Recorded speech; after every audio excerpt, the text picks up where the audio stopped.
الصلاة والسلام عليك يا رسول الله. الصلاة والسلام عليك يا نبي الله. الصلاة والسلام عليك يا حبيب الله وعلى آلك وأصحابك يا نور الله صلی اللہ تعالی علیہ وسلم. الحمدللہ تعالی 8ویں تراویح بھی اللہ نے اپنے کرم سے ہم سب کو اپنے گھر میں باجماعت ادا کرنے کی توفیق عطا فرمائی. یہ اس کا بے پناہ شکر اور احسان. اور آج ہم نے 9واں پارہ سماعت کیا ہے اور چند آیتیں 8ویں پارے کی اخیر کی بھی آج حافظ صاحب نے احتیاطاً پڑھی ہے. کل انہوں نے 8ویں پہ ختم کیا تھا لیکن پھر اینڈ سے شروع کیا تھا، تو وہی مضمون ہم لے کر کے چلیں گے.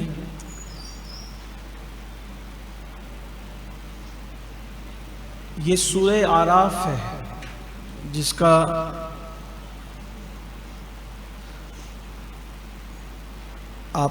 جس کی تلاوت سماعت فرمائی. سورۃ الاعراف، اس میں اکثر انبیاء کرام کے واقعات اور ان کی اقوام کا ذکر کیا گیا ہے. اور آپ کو اور ہمیں پتہ ہے کہ قرآن مقدس میں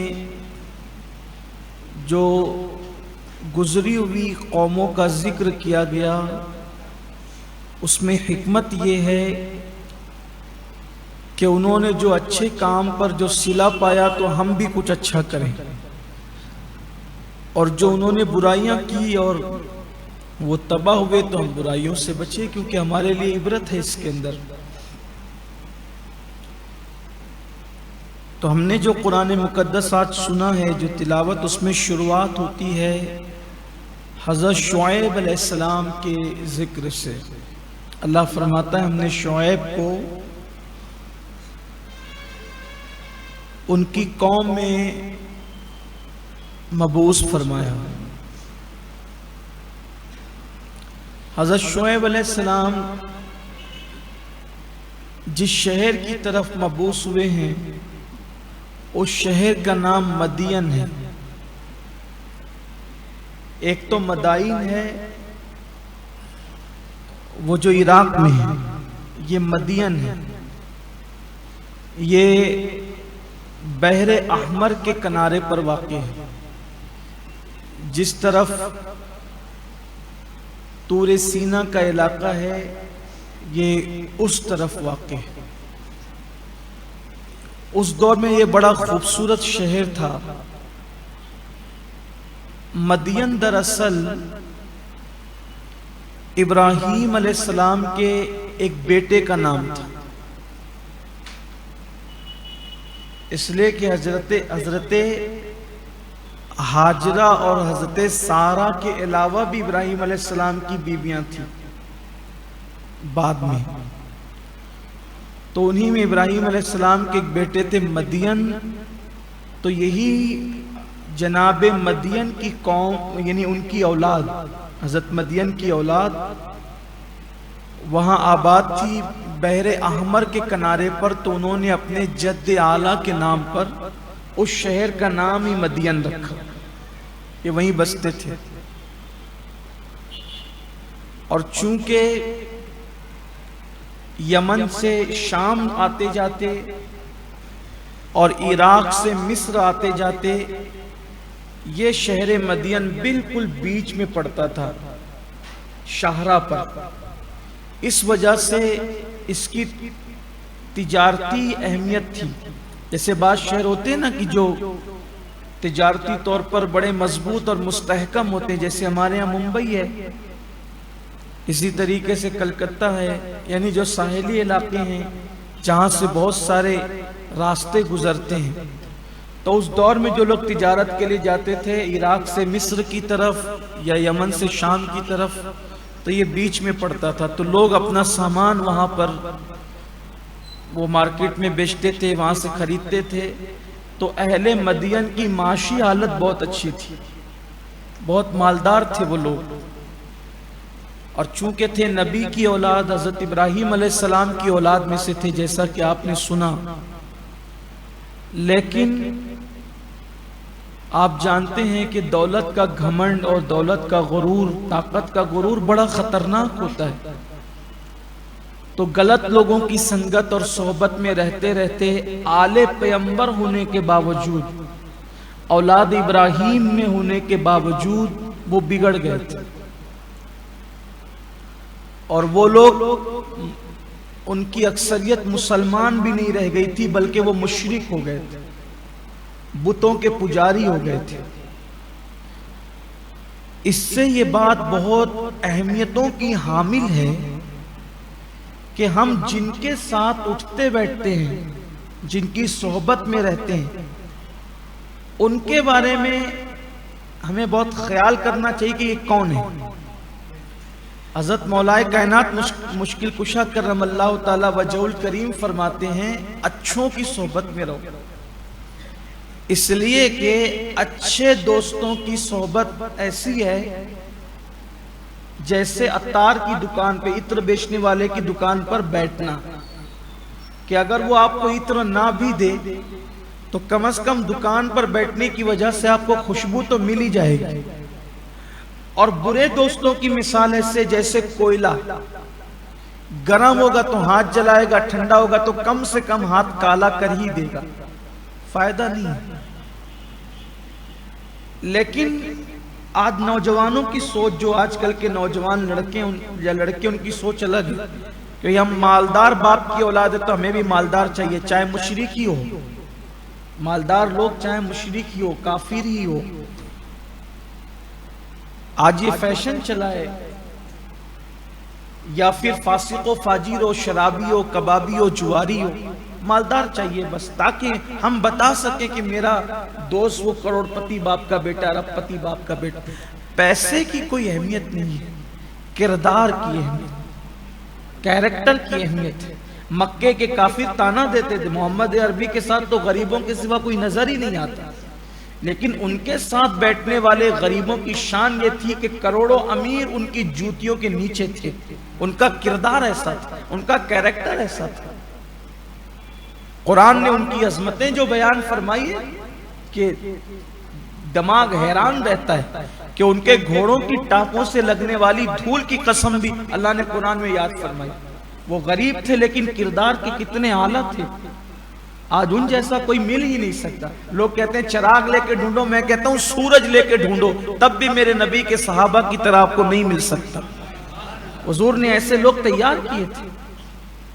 تو ہمیں بھی صحبت کے لیے کہ کس کے ساتھ اٹھتے بیٹھتے ہیں، اچھی صحبت میں بیٹھو، باعمل لوگوں کی صحبت میں بیٹھو، ایسوں کی صحبت میں بیٹھو جن کی صحبت میں بیٹھ کر اللہ یاد آئے، آخرت یاد آئے، گناہوں سے نفرت ہو جائے. تو قوم شعیب تو تھے اولاد ابراہیم میں سے، مدین کے بیٹے تھے لیکن مشرک ہو گئے تھے. اب سب سے بڑا عیب یہ تھا کہ وہ مشرک ہو گئے تھے، ایمان ہی چلا گیا تھا اکثر و بیشتر کا. دوسری ان کے اندر برائی یہ تھی کہ وہ تاجر تو تھے لیکن وہ ناپ تول میں کمی کرتے تھے. کسی کا بھی مال ہڑپ لینا، پیسہ لینا تو دینا نہیں، یہ ان میں تجارتی خرابیاں تھیں. تو حضرت شعیب علیہ السلام نے جب آپ کی بعثت ہوئی اور آپ ان کے درمیان مبعوث ہوئے تو آپ نے سمجھایا. بڑے اچھے خطیب تھے، ہر نبی اچھے خطیب تھے، لیکن حضرت شعیب علیہ السلام کو خطیب الانبیاء کہا جاتا ہے. آپ کے سمجھانے کا انداز بڑا دل نشین تھا، بہت خوبصورت انداز میں. اب نبی تو تھے ہی لیکن نبیوں میں بھی خطیب الانبیاء کا لقب آپ کے لیے آپ کو کہا جاتا ہے.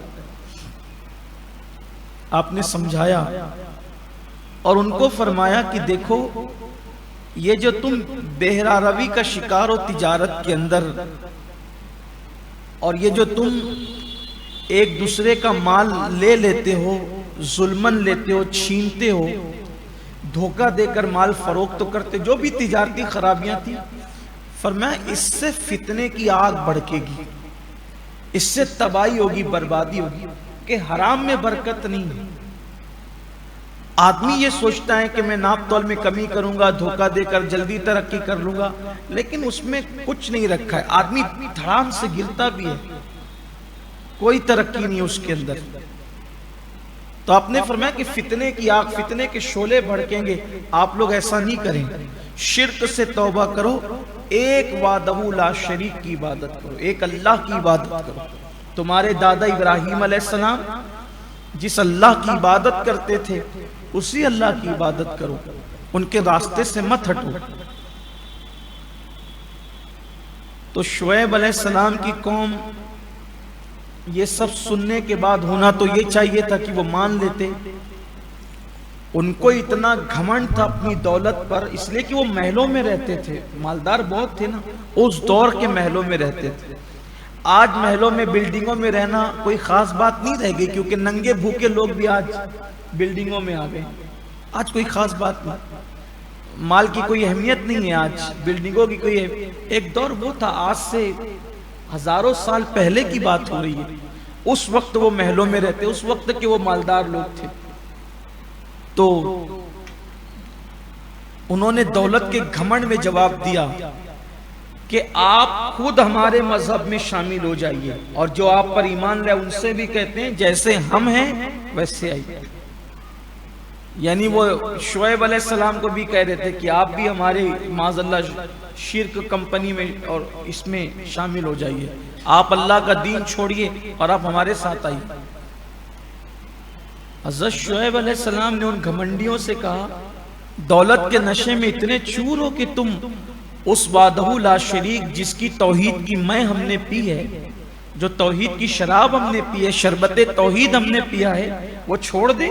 ہم پر اللہ کا احسان ہے کہ اللہ نے ہمیں ہدایت عطا فرمائی، ایمان کی دولت دی، اس کو چھوڑ کر کے ہم تمہارے جرائم میں، گمراہی میں، کفر شرک میں، اور وہ ناپ تول کی کمی والے فعل میں، اور دولت کی محبت میں، اللہ کی نافرمانی والے فعل میں ہم شریک ہوں؟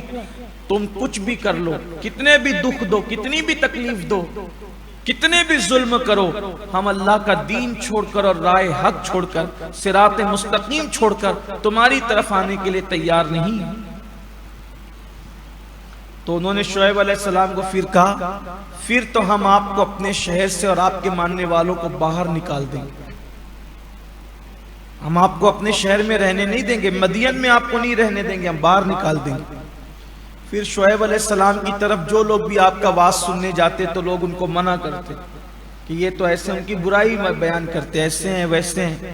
جب لوگ ان کی باتوں میں نہیں آتے پھر بھی جانے کی کوشش کرتے تو ڈنڈے سے مار پیٹ کر کے لوگوں کو روکتے۔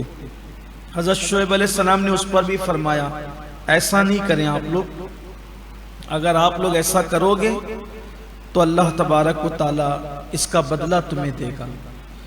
ظلم کی رات بہت طویل نہیں ہوتی ہے، بلکہ ایک دن اس کا خاتمہ ہونا ہوتا ہے۔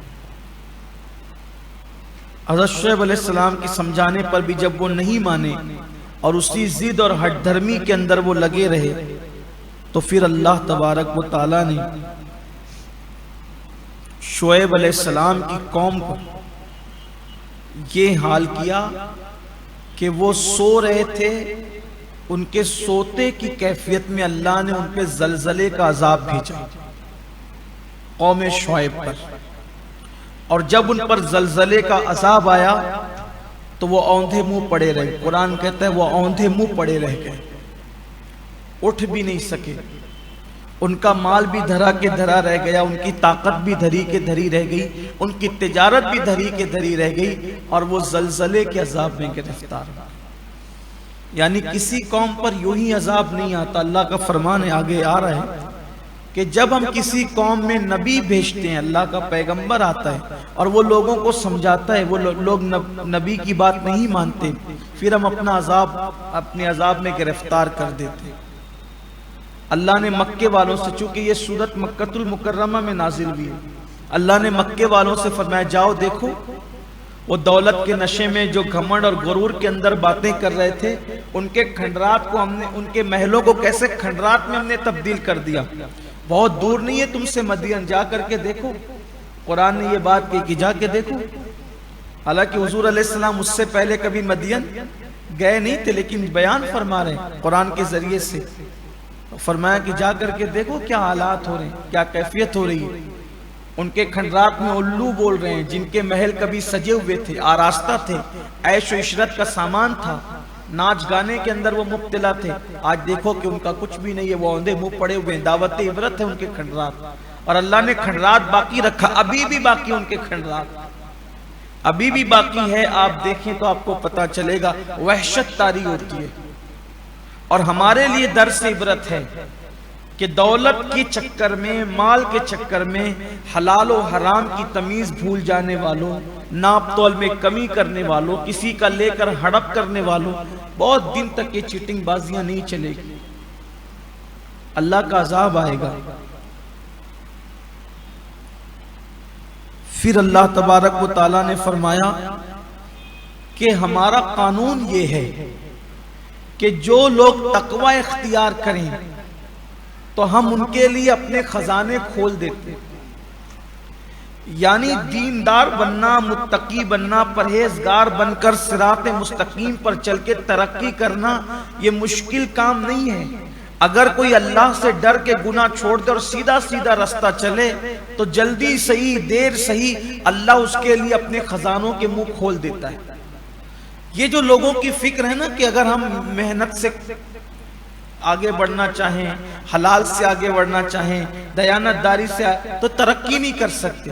ترقی کرنے کے لیے کسی کی گردن مڑوڑنا ضروری ہے، ترقی کرنے کے لیے کسی کا لوٹ مار کرنا ضروری ہے۔ اللہ کہتا ہے نہیں، اگر یہ تقوی اختیار کریں ہم خزانے کے منہ کھول دیں۔ آسان سی مثال دیکھ لو، صحابہ کرام ایمان لانے سے پہلے کیا حال تھا؟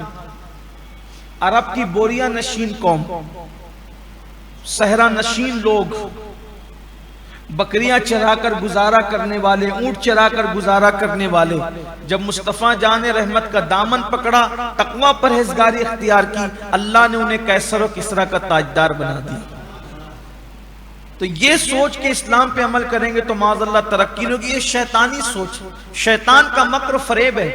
ایک مرتبہ صحیح معنی میں متقی بن کر تو دیکھو، دولت پیروں کے نیچے ابلتی ہے۔ کوئی آئے تو صحیح دین کے قریب۔ پھر اللہ فرماتا ہے مگر جو جھٹلاتے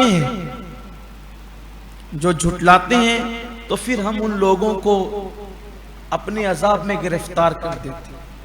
جو تقوی اختیار نہ کریں عذاب، اور ہم عذاب میں گرفتار کرنے کا دو وقت بتایا، ایک تو رات کو جب وہ سو رہے ہوتے ہیں تب ہمارا عذاب آ جاتا ہے، یا پھر وہ صبح کے وقت جب کھیل کود میں مصروف ہوتے ہیں تو ہمارا عذاب آ جاتا ہے۔ اس سے پہلے کہ میں آگے اور کچھ بیان کروں قرآن کا مضمون، آج کے ماحول کے تناظر میں آپ کو یہ کہنا چاہتا ہوں، کورونا کی یہ جو وبا ہے، یہ وبا ہے یا سزا ہے یا مکر ہے، جو ہے اللہ جانے، لیکن یہ بھی اللہ کے عذاب کی صورتوں میں سے ایک صورت ہے۔ آپ دیکھیے دنیا بھر میں آپ نظر دوڑائیے، لوگوں کا حال کیا ہے؟ لوگ شرک میں، کفر میں ڈوبے ہیں۔ جو کلمہ پڑھتے ہیں وہ حرام و حلال میں تمیز نہیں کرتے، کلمہ پڑھ کر بھی شراب کے اڈوں پر ہے، کلمہ پڑھ کر بھی زنا کے اڈوں پر ہے، کلمہ پڑھ کر بھی اللہ کی نافرمانیوں میں ہے، تو اللہ کا عذاب ہے۔ اور اس وقت ہمارے ملک ہندوستان کی جو حالت بتائی جا رہی ہے، اب بہرحال خبر ہے، اور خبر میں سچائی اور برائی یعنی کہ جھوٹ اور سچ دونوں کا احتمال ہوتا ہے، لیکن یہ کہا جائے کہ بڑی تعداد میں لوگ مر رہے ہیں۔ میں اللہ سے دعا کرتا ہوں کہ اللہ تمام اہل ایمان کی حفاظت فرمائے، لیکن یہ اللہ کے عذاب کی ایک شکل ہے، اور اس وقت مسلم امہ کی ذمہ داری ہے کہ وہ اللہ کی بارگاہ میں رجوع کریں، توبہ کریں، پلٹیں اللہ کی طرف۔ اللہ کا عذاب یوں ہی نہیں آتا۔ جب لوگ اللہ تبارک و تعالیٰ کی نافرمانی کرتے ہیں اور بے باک ہو جاتے ہیں جرائم کرنے پر، تو اللہ کا عذاب آتا ہے۔ ابھی حضرت شعیب علیہ السلام کا ذکر ختم ہی ہوا تھا کہ پھر اللہ تبارک و تعالیٰ نے حضرت سیدنا موسیٰ علیہ السلام کا ذکر شروع فرمایا اور بہت تفصیل کے ساتھ حضرت سیدنا موسیٰ علیہ السلام اور ان کی قوم کا ذکر کیا گیا۔ یہ موسیٰ علیہ السلام، شعیب علیہ السلام کے ذکر کے بعد موسیٰ علیہ السلام کے ذکر کی ایک حکمت یہ بھی ہے کہ شعیب علیہ السلام کے بعد حضرت موسیٰ علیہ السلام نبی ہوئے۔ درود شریف پڑھ لیں۔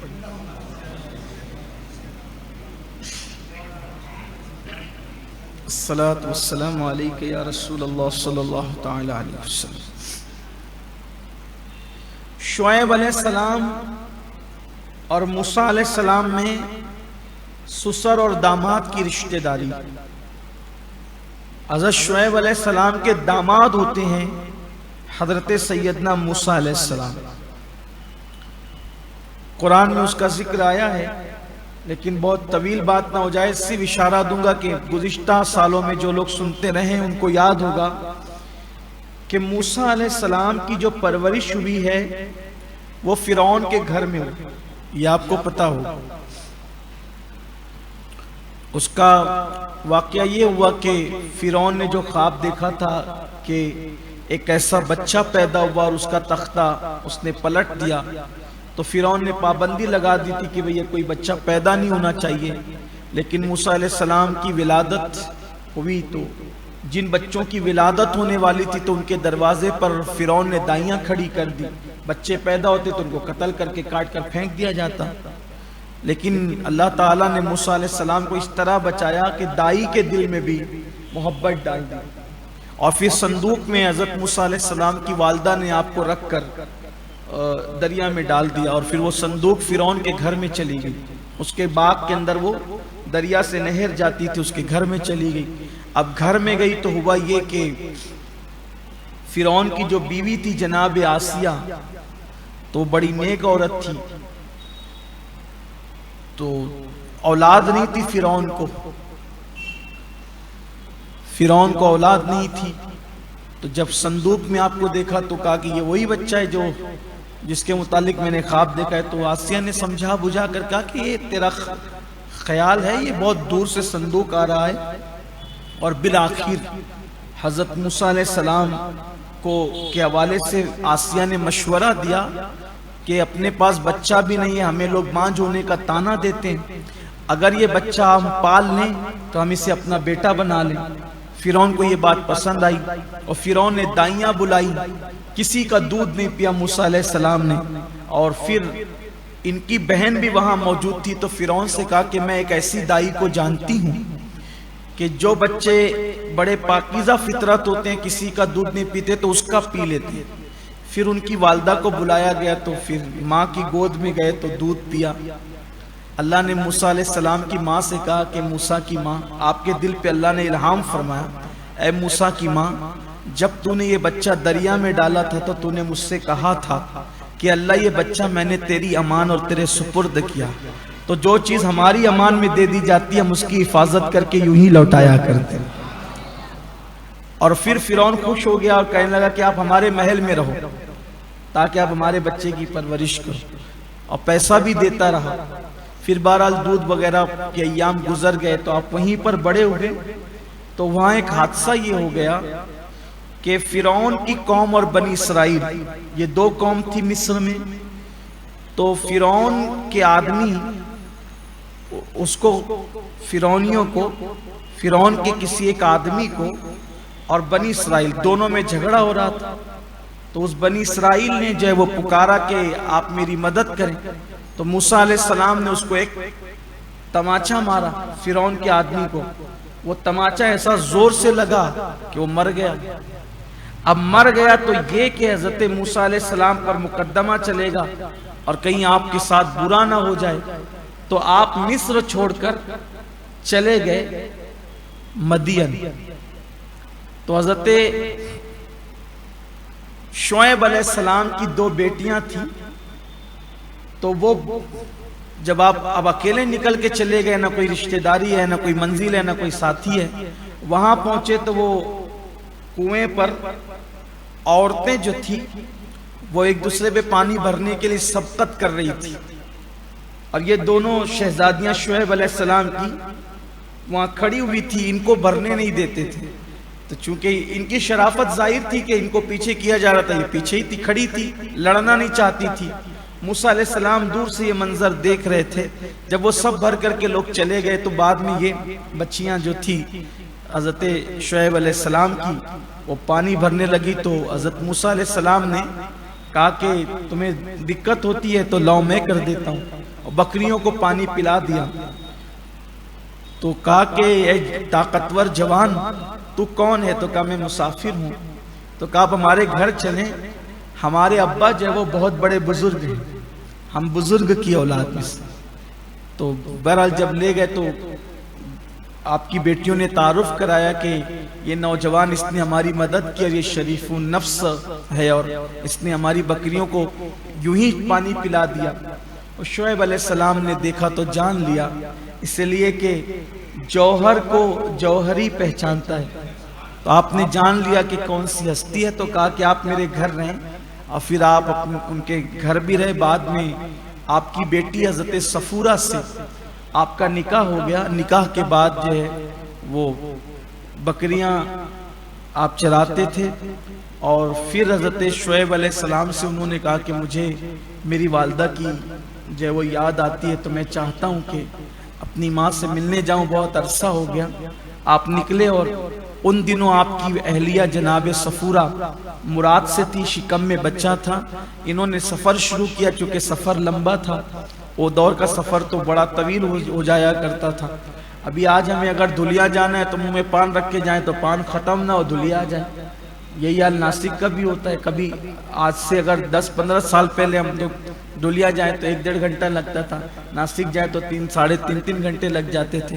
آج 1.5-2 گھنٹے میں آدمی پہنچ جاتا ہے۔ راستے اچھے ہیں، سواریاں اچھی ہیں، لیکن جب لوگ پیدل جاتے ہوں گے تو کیا حال ہوتا ہوگا، گھوڑے کھچر پہ جاتے ہوں گے تو کیا حال ہوتا ہوگا۔ تو ہوا ایسا ہی کہ یہ لوگ سفر میں تھے، اور ٹھنڈی کافی تھی، اور بچے کی ولادت کا وقت قریب تھا۔ جناب صفورہ نے کہا کہ آپ میرے لیے آگ لے آئیں۔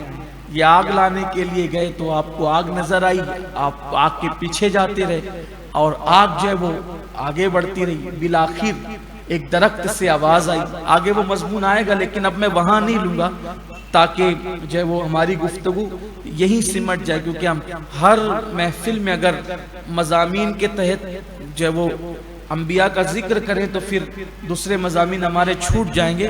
تو ایک ہی جگہ سارا نچوڑ جو ہے وہ اس کو پیش کیا جا رہا ہے، جو آئے گا اللہ کی توفیق سے۔ تو پھر آپ کو اللہ تعالیٰ نے نبوت عطا فرمائی۔ جب اللہ نے نبوت دی تو اب وہ مضمون، اب جو ہمارا مضمون ہے اب آ رہا ہے، جو ہم نے سنا۔ تو اللہ نے فرمایا کہ آپ فرعون کے پاس جاؤ۔ فرعون کے پاس آپ گئے اپنی دعوت لے کر، اللہ کی دعوت لے کر۔ اور فرعون سے، چونکہ وہ اس نے اپنے آپ کو خدا کہا تھا، وہ خدا کہتا تھا معاذ اللہ، تو حضرت موسیٰ علیہ السلام نے اس سے کہا کہ جو ہے وہ اللہ کی طرف آؤ۔ تو اس نے کہا کہ آپ کوئی مجھے کچھ دکھائیں۔ تو حضرت موسیٰ علیہ السلام نے جو ہے وہ اپنا عصا زمین پہ رکھ دیا، اور زمین پہ رکھ دیا تو بڑا اژدہا بن گیا۔ اس کے مقابلے کے لیے فرعون نے اس کی سلطنت میں جو جادوگر تھے 70,000 جادوگروں کو بلایا، اور بلانے کے بعد ان لوگوں نے جو ہے جب دربار میں سب جمع ہو گئے تو انہوں نے حضرت موسیٰ علیہ السلام سے پوچھا کہ یہ والا پوچھنے والا مضمون آگے آ رہا ہے، سورہ طٰہٰ میں آئے گا وہ، کہ آپ پہلے اپنا کام کریں گے یا ہم پہلے کریں گے؟ تو موسیٰ علیہ السلام نے کہا پہلے آپ لوگ کر لیں پھر ہم کریں گے۔ انہوں نے اپنی رسیاں اور لاٹھیاں جب زمین پہ رکھی تو وہ جادو کے بل زور سے وہ سانپ نظر آنے لگے۔ دیکھو سانپ نظر آنا اور ہے، اور سانپ کا بن جانا اور ہے۔ جادوگر لوگ جادو کرتے تو ہماری آنکھوں پہ جادو کرتے ہیں تو ہمیں کچھ اور دکھتا ہے، اس کی حیت نہیں بدلتی، ہمیں کچھ اور نظر آتا ہے، آنکھوں پہ جادو ہو جاتا ہے۔ تو ایسے ہی ہوا کہ وہ رسیاں جو ہے وہ لہرانے لگی، سانپ نظر آنے لگی۔ تو موسیٰ علیہ السلام نے اپنا عصا رکھا تو وہ اژدہا بنے. اچھا وہ اژدہا صرف نظر نہیں آ رہا تھا، وہ اژدہا بن گیا تھا. چونکہ جادوگر جب جادو کرتا ہے، جادوگری، تو وہ پہلے اپنا حصار کرتا ہے کہ اس کی آنکھی پر کوئی جادو نہ کر سکے، اس کی آنکھ پہ کوئی جادو نہ کر سکے، تاکہ وہ اپنا آئٹم لوگوں کو دکھائے. لیکن اگر کوئی دوسرا اپنا کرتب دکھائے گا تو اس کی حقیقت اس کو سمجھ میں آنا چاہیے کہ یہ حقیقت کیا ہے، تبھی تو وہ ڈرے گا نہیں. تو اس طرح سے اب ان کی رسیاں تو ان کو رسیاں ہی دکھ رہی تھی، ان کی لاٹھیاں تو ان کو لاٹھی ہی دکھ رہی تھی، کہ جن کی آنکھوں پہ جادو کیا تھا ان کو سانپ دکھ رہا تھا. لیکن جب عصا رکھا آپ نے اور وہ اژدہا بن گیا تو ان کو اژدہا نظر آیا، اور اس نے سب کو ایک سانس میں نگل لیا. 70,000 رسیاں اور لاٹھیاں اس اژدہے نے ایک سانس میں نگل لیا. تو اللہ تعالیٰ کو وہ ادا ان جادوگروں کی اتنی پسند آئی کہ ایک نبی کا انہوں نے ادب کیا، کہ جب وہ مقابلے پر آئے تھے، نبی کے مقابلے پر، لیکن انہوں نے کیا کیا، پہلے موسیٰ علیہ السلام سے پوچھا پہلے آپ کریں گے یا پہلے ہم کریں. یہ ادا اللہ کو اتنی پسند آئی، اسی ادا کی وجہ سے اللہ نے ان کو ایمان کی دولت عطا فرمائی. اور 70,000 کافر جادوگر موسیٰ علیہ السلام کے ہاتھ میں مسلمان ہو گئے. اور فرعون تو جس نے جادو کے لیے مقابلے کے لیے بلایا تھا وہ تو غضبناک ہو گیا. اس نے کہا کہ میں تمہیں کاٹ ڈالوں گا، تمہارے ہاتھ پیر کاٹ ڈالوں گا. جس وقت باطل ناکام ہوتا ہے تو وہ دھمکی دیتا ہے. بادشاہ تھا وہ، حکومت اس کے پاس تھی، کہا میں تمہارے ہاتھ پیر کاٹ ڈالوں گا، تمہاری جان لے لوں گا. تو اس وقت جو اب وہ جادوگر نہ رہے، اب وہ مسلمان ہو گئے. انہوں نے کہا تجھے جو کرنا ہے کر لے. اب اللہ نے ہمیں ایمان کا نور عطا کر دیا، اور اب اللہ سے دعا کرتے ہیں کہ اللہ تبارک و تعالی ہمیں اس پہ ثابت قدم رکھے. اب فرعون ہو گیا اور فرعون کی قوم ہو گئی حضرت موسیٰ علیہ السلام کے دشمن. موسیٰ علیہ السلام نے ان کو بہت سمجھایا لیکن وہ نہیں مانے. جب وہ نہیں مانے تو پھر ہوا یہ کہ اللہ تبارک و تعالیٰ نے ان کو مختلف عذاب میں گرفتار فرمایا. اللہ تعالیٰ نے ان کو مختلف عذاب میں گرفتار فرمایا. یہاں 5 عذاب کا ذکر کیا جاتا ہے جو قوم فرعون پر آیا. دیکھیں قوم موسیٰ جنہیں ہم بنی اسرائیل کہتے ان پر بھی عذاب آیا، ان پر بھی آیا، کیونکہ موسیٰ علیہ السلام کو 2 لوگ تھے، ایک تو اپنے جو بنی اسرائیل تھے اور ایک تو فرعونی گروپ جو اس کو خدا مانتے تھے. تو فرعون کی قوم پر جب فرعون نے بہت ستانا شروع کیا بنی اسرائیل کو، موسیٰ علیہ السلام کو، تو حضرت موسیٰ علیہ السلام نے دعا کی کہ اللہ یہ لوگ بہت ستا رہے ہیں، ان کو عبرت بنا تاکہ یہ لوگ کچھ سدھریں، ان کے لیے کوئی ایمان کی طرف آنے کے لیے راہیں پیدا ہوں. تو اس وقت اچانک ایک ابر آ گیا، آسمان پہ ابر آ گیا. اب ابر آیا تو ایسی زوردار بارش ہوئی کہ طوفان آیا. اور جب طوفان آیا تو فرعونیوں کے گھر میں پانی بھر گیا اور ان کے گردن تک پانی آ گیا. جو بیٹھے تھے وہ تو ڈوب ہی گئے، جو کھڑے تھے وہ ہل ڈل نہ سکے، ایک ہی جگہ رہے، نہ کھانا نہ پینا کچھ نہیں. 8 دن تک پانی کے اندر ڈبکیاں لیتے رہے، ہفتے بھر، سنیچر سے سنیچر تک ڈوبتے رہے پانی کے اندر، بڑی تکلیف میں تھے. اور حیرت انگیز بات یہ تھی کہ بنی اسرائیل کے مکانات اسی بستی میں تھے، ان کے آس پاس پڑوس میں تھے. طوفان کا پانی صرف فرعونیوں کے گھر میں تھا، بنی اسرائیل کے گھر میں نہیں تھا. وہ مست کھا پی رہے تھے، پانی ان کو کوئی تکلیف نہیں پہنچا رہا تھا. یہ اللہ کی قدرت. بازو میں فرعونی کا گھر ہے، وہ پورا پانی سے بھرا ہوا ہے، اس کے بازو میں بنی اسرائیل ہے، پورا گھر خالی، وہ آ جا سکتا ہے. اب یہ منظر انہوں نے دیکھا تو سمجھ گئے کہ یہ حضرت موسیٰ علیہ السلام کی دعائے ضرر کا اثر ہے. تو ان کو تھوڑی سی کچھ دماغ میں بات آئی تو انہوں نے کہا کہ یہ موسیٰ علیہ السلام کی قوم چین و سکون سے جی رہے، ہمیں تکلیف ہے. تو یہ موسیٰ علیہ السلام کے پاس جیسے تیسے انہوں نے عرضی بھیجی کہ آپ دعا کریں کہ اللہ اس عذاب کو ہم سے دور کر دے. اگر آپ کی دعا سے یہ عذاب ٹل جاتا ہے تو ہم وعدہ کرتے ہیں کہ ہم آپ کو نبی مان لیں گے اور آپ پر ایمان لے آئیں گے. موسیٰ علیہ السلام نے دعا کی، طوفان تھم گیا، پانی جو وہ بہنے لگا. اور پھر دھیرے دھیرے سب پانی ختم ہو گیا۔ 1 مہینہ یہ چین سے سیدھے سادے رہے، صرف 1 مہینہ۔ جب عذاب چلا گیا تب پانی تو خوب تھا، تو اس میں کھیتی بڑی زبردست ہونے لگی۔ تو انہوں نے کہا یہ تو ہمارے لیے نعمت بن کے آیا تھا پانی، دیکھو ہماری کھیتی کیسی ہری بھری ہو گئی۔ یہ موسیٰ علیہ السلام کی دعا اور دعائے زرر کا کوئی اثر نہیں تھا، یہ تو ہمارے لیے نعمت تھی، اور ہمارا دیکھو کیا کنویں بھر گئے اور کھیتیاں ہری بھری ہو گئی۔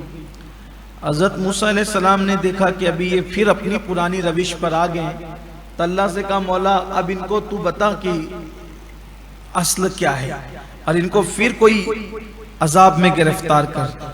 تو اللہ تبارک و تعالیٰ نے پھر فرعونیوں کے لیے ٹڈیاں بھیجی۔ ٹڈی سمجھتے ہیں نا، ٹڈی بھیجی۔ جب ٹڈیوں کے جھنڈ آتے تھے تو جتنی ان کی کھیتیاں ہری بھری تھی وہ سب چٹ کر گئے، سب کھا گئے ٹڈیوں نے۔ مکانوں کی لکڑیاں تک کھا گئے ٹڈیاں، سانس لینا مشکل ہو گیا۔ اور حیرت کی بات یہ تھی، یہ فرعونی کا کھیت، بازو میں بنی اسرائیل کا کھیت، ٹڈیوں کا ایسا طوفان آیا کہ وہ بنی اسرائیل کے کھیت میں نہیں گیا اور فرعونی کے کھیت میں گیا، سب کھا پی کے برباد کر دیا۔ یہ تو حیران ہو گئے کہ یہ سب ہم کیا دیکھ رہے ہیں۔ بھئی اگر ٹڈیاں آئی ہے تو اس کو سارے کھیت کھانے چاہیے، یہ طوفان آیا ہے تو اس کو سب کو بہا لے جانا چاہیے، لیکن یہ کیا ہے کہ طوفان آیا تو صرف ہمارے گھر، ٹڈیاں آئی تو ہمارے کھیت۔ تو اب کی بار ان لوگوں کو بڑی عبرت ہوئی، اور اس سے تنگ آ کر کے پھر انہوں نے عہد کیا، حضرت موسیٰ علیہ السلام سے گزارش کی کہ حضرت یہ عذاب آپ دعا کریں کہ ختم ہو جائے، اگر یہ عذاب ختم ہو گیا پھر ہم آپ کو اللہ کا نبی مان لیں گے، اور نبی مان کر کے ہم ایمان لے آئیں۔ اللہ کے نبی نرم دل لوگ، درگزر کرنے والے لوگ، رحم جلدی آ جاتا ہے، اللہ والوں کو رحم جلدی آتا ہے۔ تو جب وہ گزارش لے کر کے آئے، رونے دھونے لگے، تو اللہ کے نبی نے پھر دعا کی اللہ تعالیٰ ان سے یہ مصیبت ٹال دے۔ وہ مصیبت گئی، 1 مہینہ پھر ٹھیک ٹھاک رہے، اور اس کے بعد پھر کہنے لگے ارے ہمارے پاس تو ابھی کچھ سبزیاں پھل ہمارے بچے ہوئے وہ ہمیں کافی ہے، ہم آپ پہ ایمان نہیں لاتے۔ حضرت موسیٰ علیہ السلام نے کہا اللہ ان کو پھر بتا۔ تو پہلے طوفان آیا، پھر اس کے بعد ٹڈیاں آئی، اب اس کے بعد اور اس سے بڑی مصیبت آ گئی کہ بعض روایتوں میں آتا ہے کہ ان کو گھن یا جوئیں، دونوں کا ذکر ہے، گھن یا جوئیں کا عذاب ان پر آیا، اور ایسا آیا کہ وہ جو بچی کچی کھیتیاں تھیں وہ بھی سب چٹ کر گئی، اور وہ جوئیں ان کے کپڑوں میں، ان کی داڑیوں میں، ان کے بھووں میں، ان کی موچوں میں، حتیٰ کہ ان کے جسم کے جو چمڑی تھی اس کو بھی کاٹ کاٹ کے کھانے لگے۔ اب تو یہ ادھر کھجائے ادھر کھجائے، یہ سب اب حالت کیا ہوگی آپ جان سکتے ہیں۔ جس کے صرف سر میں جو ہو جائے اس کا انجام کیا ہوتا ہے، وہ پورے بدن میں، کپڑوں میں، موچ میں، بھووں میں حالت خراب ہو گئی۔ اب یہ بہت پریشان ہوئے، پھر حضرت موسیٰ علیہ السلام کے پاس آئے، پھر گریہ وزاری کی کہ حضرت ہم اب نہیں کریں گے، اب آپ اس کو دور ہونے کی دعا کر دیں۔ اللہ کے پیغمبر نے، دیکھیے کیا ہمیں سیکھنے کو ملتا ہے کہ اتنا یہ ظلم کر رہے ہیں، 1 مہینے میں پلٹ رہے ہیں، 8 دن میں پلٹ رہے ہیں، اور پھر آتے ہیں معافی مانگنے کے لیے۔ اللہ کا نبی یہ نہیں کہتا کہ دیکھو تم پھر گئے تھے اب نہیں دعا کروں گا، نہیں، بلکہ پھر دعا کرتے۔ اللہ تعالیٰ پھر آپ کی دعا سے یہ تیسرا عذاب بھی دور فرما دیتا ہے۔ تیسرا عذاب بھی اللہ نے دور کر دیا، تو یہ پھر 1 مہینے تک ٹھیک ٹھاک رہے۔ اس کے بعد پھر انہوں نے کہا کہ ہم آپ کی یہ بات نہیں مانتے۔ اب اس سے اور بڑا عذاب آیا، اچانک اللہ نے ان کے گھروں میں مینڈک پیدا کر دی۔ مینڈک اگر کوئی منہ کھولتا نا بات کرنے کے لیے تو بھی اس کے منہ میں مینڈک چھلانگ لگا کے پہنچ جاتا، کھانے کے لیے بیٹھے تو برتن میں مینڈک، بستر میں لیٹے تو اس میں مینڈک، منہ بھی نہیں کھول سکتے تھے، مینڈک ہی مینڈک، گود میں مینڈک، پریشان ہو گئے مینڈکوں کی وجہ سے۔ اب کریں تو کیا کریں؟ پھر یہ گرتے پڑتے روتے دھوتے گڑ گڑاتے حضرت موسیٰ علیہ السلام کے پاس آئے اور کہا کہ حضرت اب ہمیں بات سمجھ میں آ گئی ہے، آپ دعا کریں یہ عذاب دور ہو جائے، تو پھر ہم لوگ جو ہے وہ آپ پر ایمان لے آئیں گے اور آپ کو اللہ کا نبی مان لیں گے۔ حضرت موسیٰ علیہ السلام نے پھر دعا کی، فوراً مینڈک کا عذاب دور ہو گیا تو ان لوگوں نے راحت کی سانس لی۔ ایسے میں پھر یہ مسلمانوں کو ستانے لگے اور اپنی بری حرکتوں پر پھر آمادہ ہو گئے، پھر انکار کیا کہ ہم آپ کو معاذ اللہ نہیں مانتے، استغفر اللہ۔ اب ان پر اس سے بڑا عذاب، پانچواں عذاب آیا۔ اللہ تعالیٰ نے ان کو خون کے عذاب میں مبتلا کر دیا۔ خون کا عذاب یہ تھا کہ ان کے کنووں کا پانی بھی خون ہو گیا، وہ جو کھانا پکاتے تھے وہ بھی خون، ان کی مٹکیوں میں جو پانی تھا وہ بھی خون، ان کے مشکیزوں میں پانی تھا وہ بھی خون، خون ہی خون۔ اب حیرت یہ ہوتی کہ وہ کیا کرتے، ایک ہی محلہ تھا تو بنی اسرائیل جہاں سے پانی بھرتے تو وہ بھی اسی کنویں سے پانی بھرتے، لیکن اسرائیلی کی ڈول میں پانی آتا، ان کے ڈول میں خون آتا۔ پھر یہ بنی اسرائیل کو کہنے لگے پٹا پھسلا کے کہ ایک کام کرتے ہیں، ہم لوگ ایک ہی برتن میں کھاتے ہیں۔ اب یہ ایک برتن میں کھاتے ہیں تو جیسے ہی لقمہ ان کے منہ میں جاتا خون ہو جاتا۔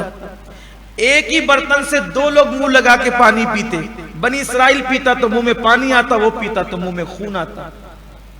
کھانے پینے سے معذور ہو گئے۔ اللہ کی نشانی قرآن ہم سے یہ کہہ رہا ہے، ظالموں کا انجام، کافروں کی عدمات دیکھ کر پریشان مت ہوا کرو، یہ سب ہمت بڑھانے والی چیزیں۔ لوگوں کی قیادت، لوگوں کی حوصلہ افزائی حکومتیں کرتی ہے، اور ہماری حوصلہ افزائی میرا اللہ کرتا ہے، اللہ کا کلام کرتا ہے۔ بس شرط یہ کہ مسلمان اللہ کی طرف آئیں، مسلمان اللہ کی طرف رجوع کریں، اللہ کی طرف پلٹیں، سرکش نہ بنے، مجرم نہ بنے، باغی نہ بنے، کوئی اللہ کا بن کر دیکھے۔ کچھ نہیں کر سکتا کوئی دنیا میں، اللہ کی مرضی کے بغیر پتہ بھی نہیں ہل سکتا۔ ہمت سے کام لو، حوصلے کے ساتھ جیو، ہمت کے ساتھ جیو۔ بلکہ آپ دیکھ لیں جو میں نے ابھی عذاب کا ذکر کیا، عذاب کا رخ کس طرف ہے، یہ بھی آپ اپنی ماتھے کی آنکھوں سے دیکھ سکتے ہیں۔ مسلمان مگر مسلمان بنے۔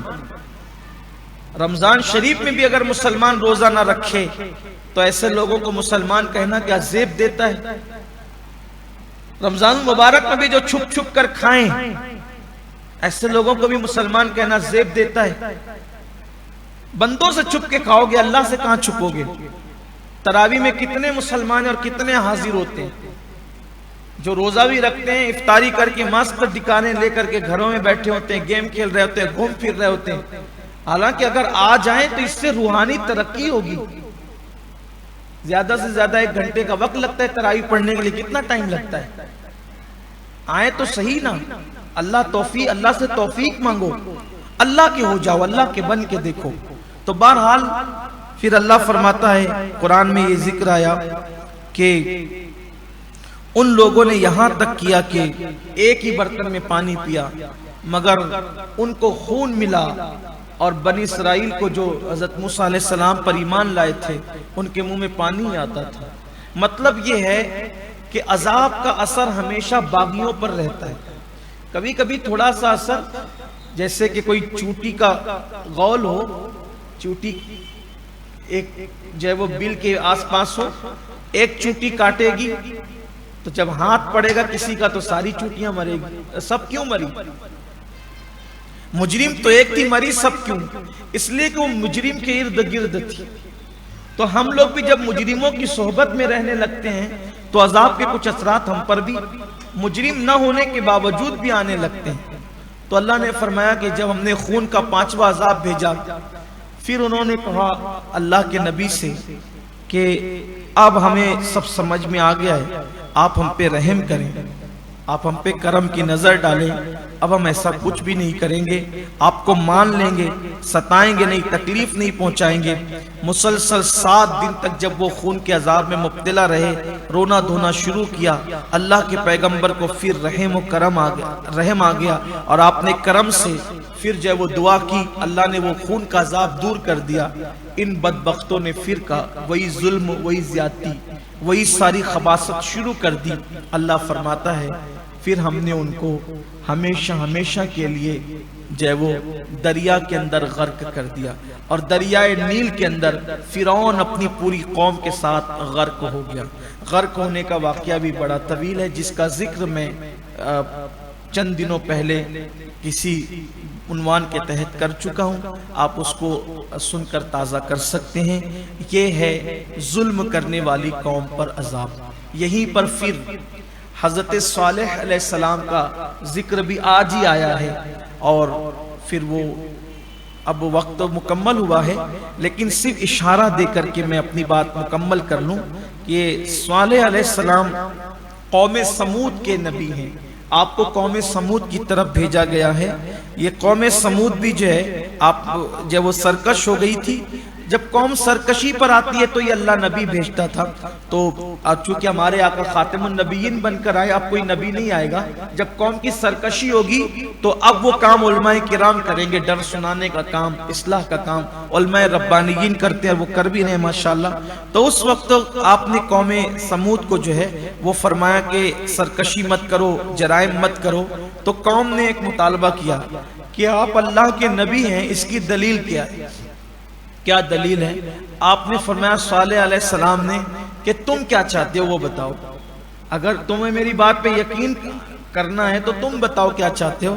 تو قوم نے کہا آپ ایک کام کریں کہ اگر آپ دعا کریں اور آپ کی دعا سے پہاڑ سے اونٹنی نکلے، اور وہ اونٹنی بھی جو وہ 10 مہینے کی گاہبن ہو، وہ اونٹنی بھی گاہبن ہو، اور یعنی اس کے پیٹ میں بچہ ہو، اور وہ جیسے ہی پہاڑ سے نکلے ہمارے سامنے وہ بچہ پیدا کرے، یعنی اونٹنی ایسے ہی چھڑی نہ ہو بغیر وہ گاہبن بھی ہو، اور پھر وہ جیسے ہی نکلے ویسے بچہ پیدا کرے۔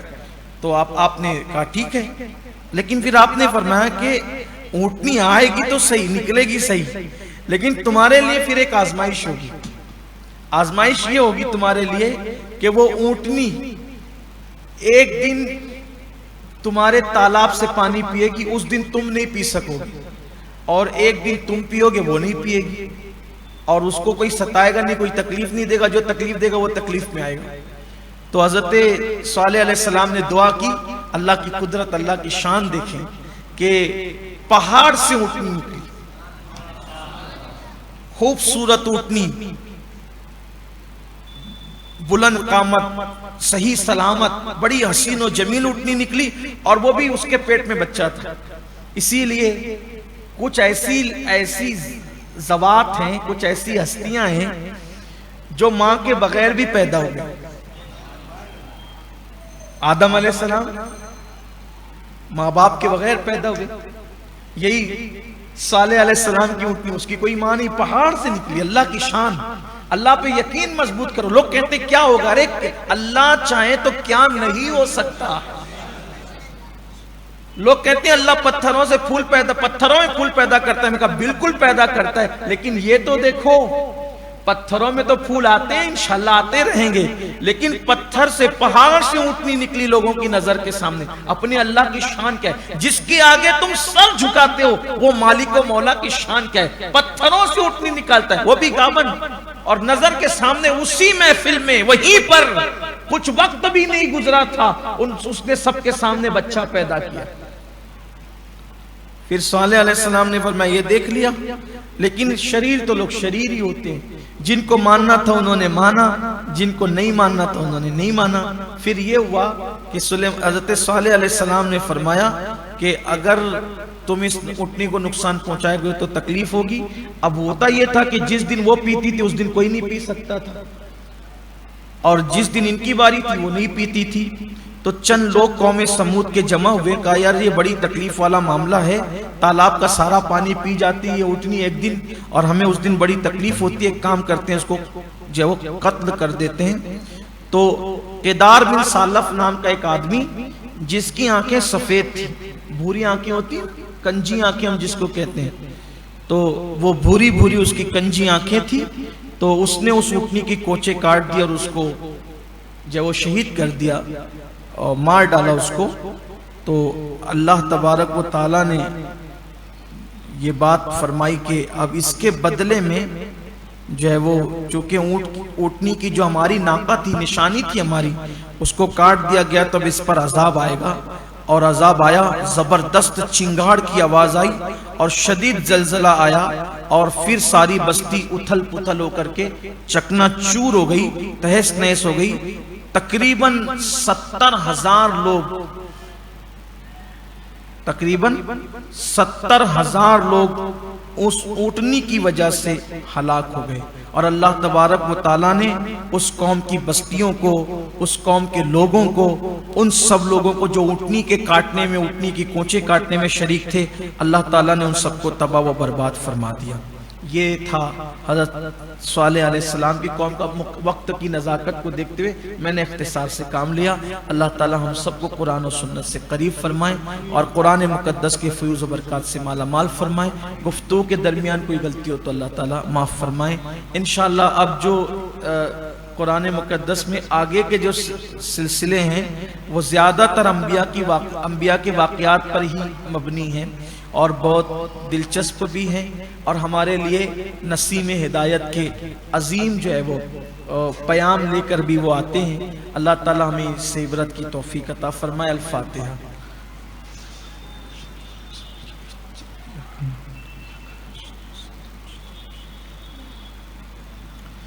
ان اللہ وملائکتہ یصلون علی النبی یا ایھا الذین آمنوا صلوا علیہ وسلموا تسلیما۔ اللہم صلی علی سیدنا و مولانا محمد معدن الجود والکرم وآلہ الکرام اجمعین۔ صلاۃ و سلام علیک یا رسول اللہ۔ سبحان ربک رب العزت عما یصفون وسلام علی المرسلین والحمد للہ رب العالمین۔ بحق لا الہ